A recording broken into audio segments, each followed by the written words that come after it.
A Dinamarca, onde o Jorge, seu pai, foi trabalhar com o Heitor Lira, ele foi transferido sem saber. E Sim. foi um belo posto que aceitamos com muita alegria. E o mais engraçado é que quando seu pai estava casado, ou quando estava noivo, namorando, ofereceram Dinamarca. E ele ficou na dúvida se continuava o namoro comigo ou se ia para a Dinamarca. Ah, que coisa. Aquela mesma opção ele teve que fazer também. Ele fez opção por mim. Tá. Perdeu a Dinamarca, pois não é que ele foi recuperar a Dinamarca? Quando ele estava em Paris, o nomearam, sem saber, para a Dinamarca. E lá estava o Heitor Lira e Yolanda Lira, foram os amores, uma temporada maravilhosa na Dinamarca. Meus pais me visitaram lá, e a Rosário nasceu. Depois da Dinamarca fomos para o Rio, do Rio fomos para o México. E o México? O México foi a época que eu tinha 3 filhinhos, pequenininhos, sem empregada.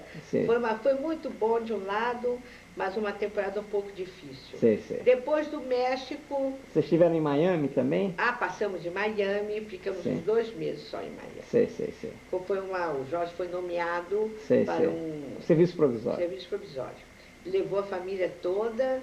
E no México eu perdi um bebê de aborto, acho que 2.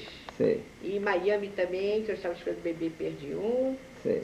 E depois do México, para onde é que fomos, meu Deus? Peru? Fomos para a Dinamarca, fomos para a Argentina. Argentina. Ofereceram ao papai em Washington. E eu, boba, não quis Washington porque eu tinha medo de paralisia infantil. Eu soube de um colega nosso que os filhos morreram e não havia injeção, não havia nada, vacina, nada. E eu fiquei atemorizada, não aceitei. Olha, fui castigada por essa falta de fé. Fomos para Buenos Aires e lá em Buenos Aires jamais houve. Uma paralisia, uma epidemia tão tremenda. Uma epidemia tão tremenda que você se lembra que você ficou preso em casa, sem poder sair com a Rosário, né? E eu me esqueci da lua de mel, que logo que o papai estava recém-casado, foi convidado pelo João Neves para o gabinete do João Neves. E nesse inteirinho houve a posse do Perón. E nós fomos na comitiva da posse do Perón, que foi uma beleza. E eu almocei com a Evita Perón na Casa Rosada. Que beleza. Conta um pouco aí, como é que foi com a Evita? Foi um almoço só das brasileiras, das senhoras brasileiras. Eu era mocinha, eu era garotinha ainda, de 22 anos. Como é que você achou ela? Que tipo, muito como é que ela era? Simpática, bonita? Muito gentil. Aquela cara estereotipada dela. Que não tem luz, uma cara sem luz. Não sei como explicar. Muito chique, E ela é muito carinhosa, porque me fez carinho, me tratou com carinho todo especial a mim. Que bom. Interessante. E depois eu pedi que ela assinasse no meu cardápio. Ela assinou, eu tenho até hoje a assinatura dela, a fotógrafa dela.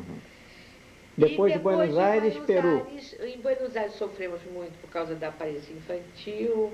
E seu pai caiu muito doente, do simpático, foi a grande Trouvaille, foi conhecer aquele grande homeopata que deu um tratamento no seu pai. Eram 3 que ficaram doentes, os 2 que se trataram com a medicina clássica morreram, e um em cadeira de rodas. E o papai saiu ileso, porque procurou o cérebro do Dr. Raverot, que deu um tratamento e homeopático, ele ficou completamente... E até hoje você segue as receitas do Dr. Raverot. Eu fiquei esperando o Peter em Buenos Aires. E eu com medo, porque sempre eu perdi um bebê por causa de... atribuiu ao meu útero virado. E Dr. Raverot disse, o útero virado que nada, você perde por causa da circulação, você está com a circulação lenta. E ele então me receitou uma homeopatia, a pulsatila, que eu passei a tomar sempre, e ele disse, a senhora nem se preocupe, que vai ter o bebê mais forte de todos. E foi, o Peter nasceu muito maior que todos os irmãos, né? Depois o Pedro Henrique também, que eu continuei então com a pulsatila. E engraçado, os outros filhos que eu deixei a pulsatila, que eu não usei, eu perdi. Imagina. Bom, o Peru foi aquela coisa, né? Então nós fizemos uma transferência a pedido do Peru. Porque o Jorge queria sair de Buenos Aires. Que lá o clima também não se dava bem, fomos para o Peru, aí fizemos amizade com a família Leite Ribeiro, com o embaixador Leite Ribeiro, e lá o Pedro Henrique nasceu, e a Vera Leite Ribeiro e o Orlando foram os padrinhos. Seu pai foi muito feliz lá. Jogou tênis, fez esporte. Foi uma época que ele fez muito esporte, um grupo esportivo, ele fez belas amizades, uma vida social muito agradável, ele gostou muito do Peru. Mas nesse inteirinho teve a tragédia da morte do Dionísio, com a família toda, e ele então deve ter atingido muito a família, né? E depois do Peru fomos para o Rio, fazer companhia aos velhos. E depois do Rio, pegamos, seu pai foi chefe do pessoal, né? Pegou Barcelona, cônsul-geral em Barcelona. De Barcelona, fizemos de novo, os pais morreram, o Jorge ficou muito chocado. E eu então, ele sugeri dele ficar como é que foi?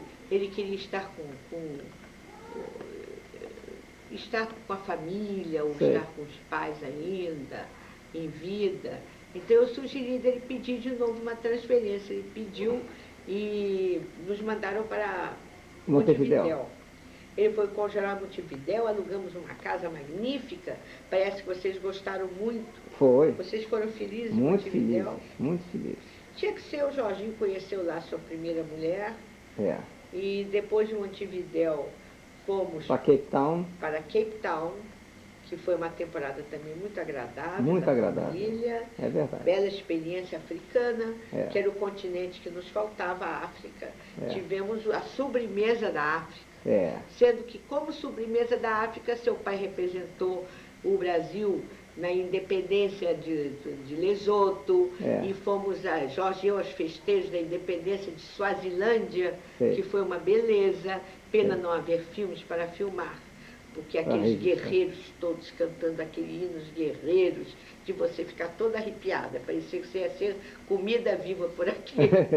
Mas uma beleza de espetáculo, aquelas filhas do rei de Suazilândia dançando nuazinhas, com os peitinhos de fora. Eram muitas filhas, que ele tinha mais de 300 mulheres. O velhinho. E no encontro com ele temos uma fotografia. É verdade. Eu tomei a palavra e convidei ele para ir ao Brasil. Foi mesmo? Ele aceitou correndo. Se o Brasil quiser, eu irei com o maior prazer. Ele deve ter adorado. E o papai deve ter ficado uma fera, né? Não, o papai nem ligou, papai achava uma bruta graça nessas minhas iniciativas.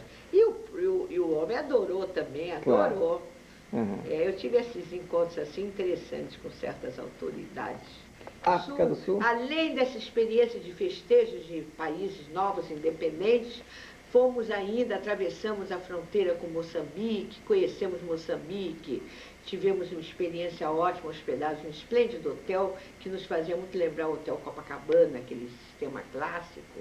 E foi o que nós conhecemos da África, foi Moçambique, não foi mais. Nós não éramos muito viajar por causa da filharada que nós tínhamos. Não queríamos abandoná-los.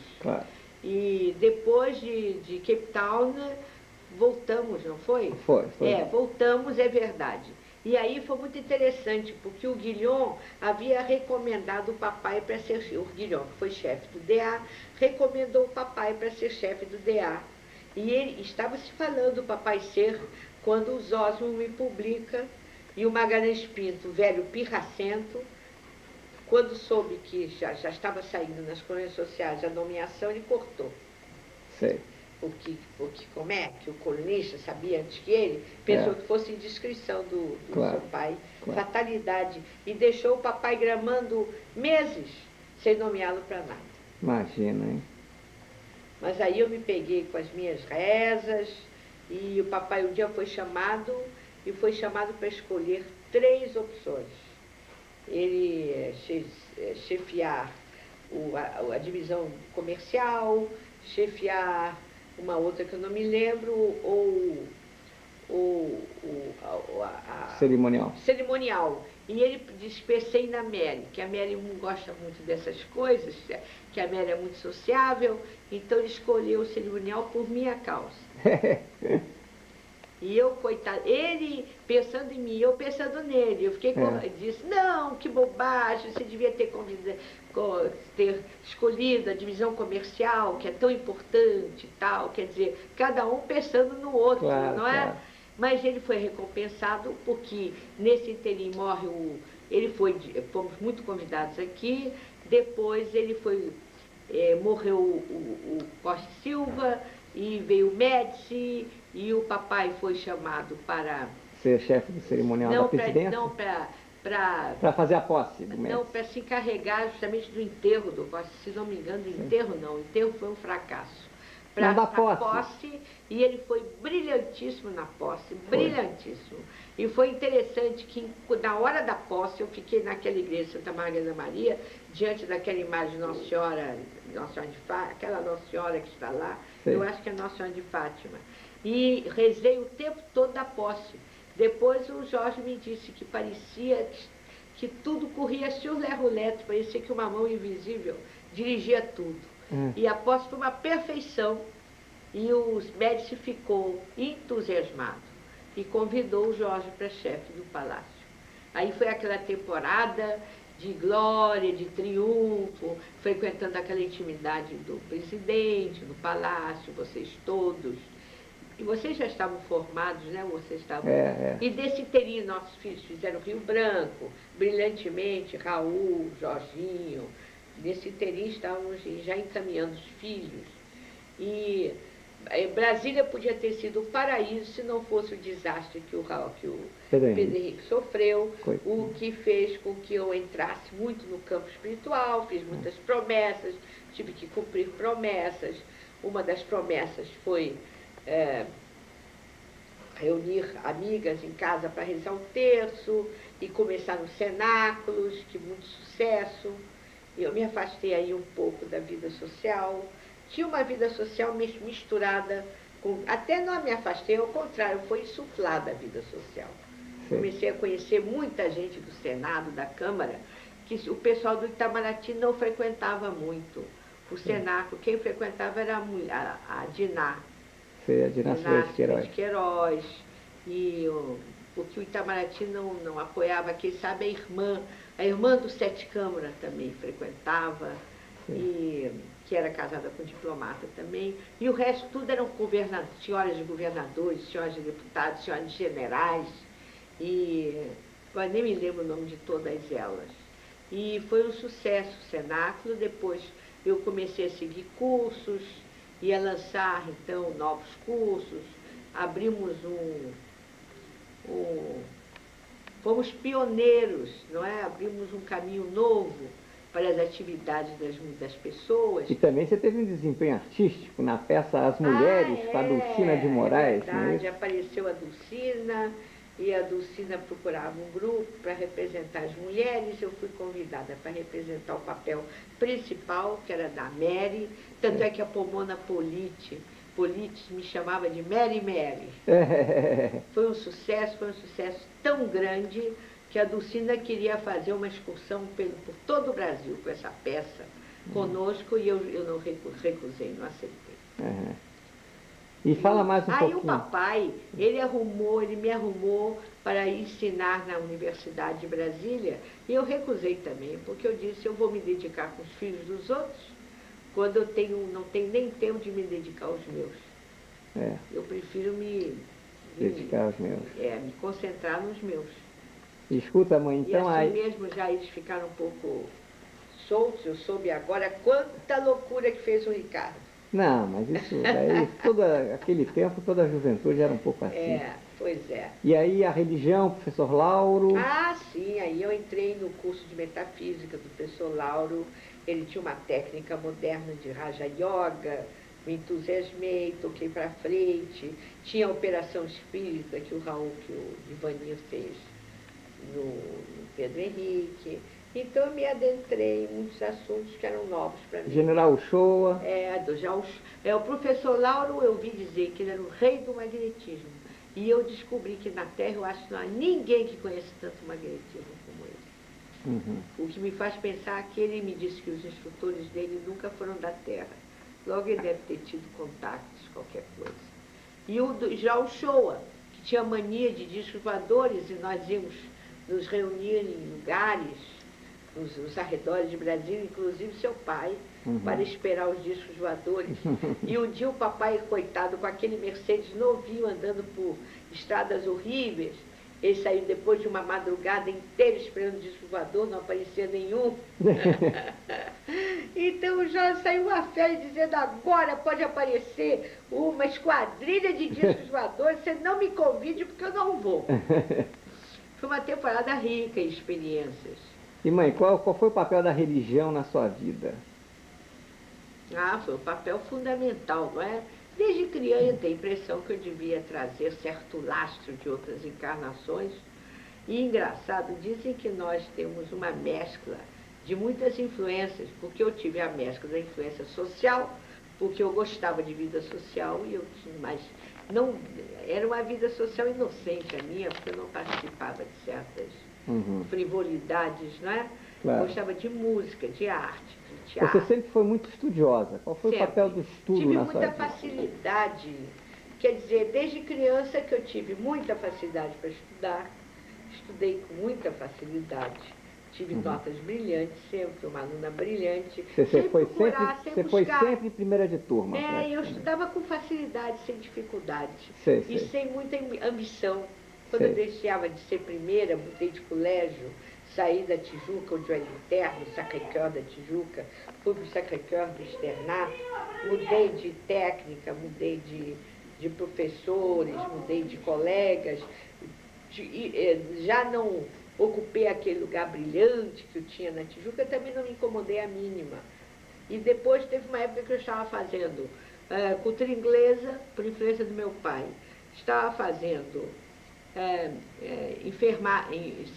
curso de enfermagem, onde eu tirei o diploma de enfermagem, e um terceiro curso que eu não me lembro, eu fazia assim, e me formei na faculdade, fiz exame vestibular para a faculdade, quer dizer, fiz tudo junto ao mesmo tempo. Quer dizer, eu estudava com muita facilidade, muito. Ganhar dinheiro é que eu não sei ganhar. Mas fala aí da chuva de dólares. Ela nunca faltou, né? Nunca faltou. E da igreja, mamãe? Por quê? Fala qual é o teu santo preferido, Então, houve em mim uma evolução, porque de um lado havia a instrução religiosa das freiras, mas do outro lado havia a influência do meu pai muito grande. Que ele era um homem profundamente erudito em religião, ele conhecia muito o espiritismo, o kardecismo, e nos contava experiências que ele teve de materialização em Belém do Pará, quando era estudante. Quer dizer que eu desde criança já ouvia falar em aura, em materialização, tudo que hoje em dia está em moda, em reencarnação, retrocesso, magnetização, tudo isso que eu ouvia falar na infância era pão nosso de cada dia para mim, de modo que o que as freirinhas ensinavam eram totalmente, para mim, absurdas. Inferno eterno, purgatório, aquelas almas se queimando todas, sem esperança. Enfim, havia uma contradição no ensino.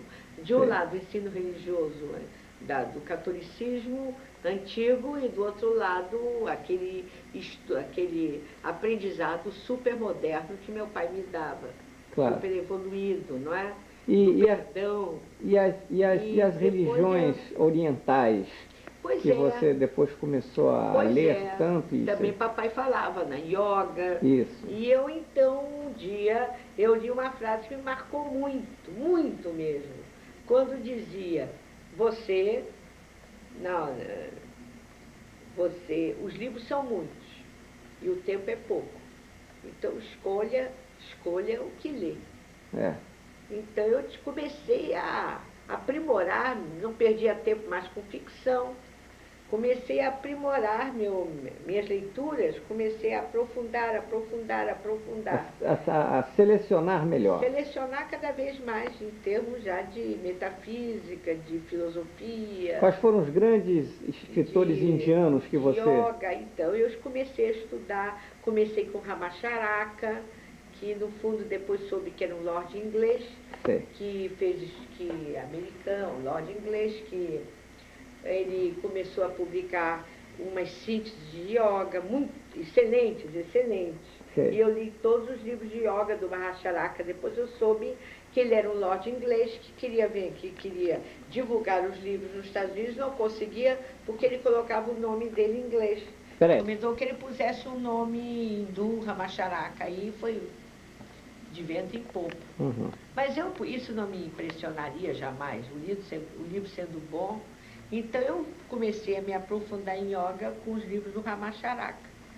E eu me lembro depois... E aqueles outros, o Vivekananda, mas quem me fez mais conhecer o Ramakrishna, o Evangelho do Ramakrishna, fiquei muito amigo dos embaixadores da Índia, e eu fui convidada pelo embaixador da Índia em Brasília para representar o Brasil num congresso que houve em New Delhi sobre o centenário de nascimento do Sri Aurobindo. E eu compareci e representei o Brasil. Aí conheci Indira Gandhi. Aí foi uma primeira visita que eu fiz à Índia, antes de conhecê-la como embaixatriz. E como embaixatriz eu me dividi entre a religião oriental, com os meus gurus e swamis qual é o lugar mesmo onde eles moravam? De Rishikesh. Fomos convidados para passar temporadas no ashram de Shivananda, em Rishikesh, que depois eu soube que era o local onde iam os Beatles, onde foram os Beatles. E fomos convidados de honra. Passei, inclusive, assisti como é que se chama? Um festival que havia de 6 em 6 anos,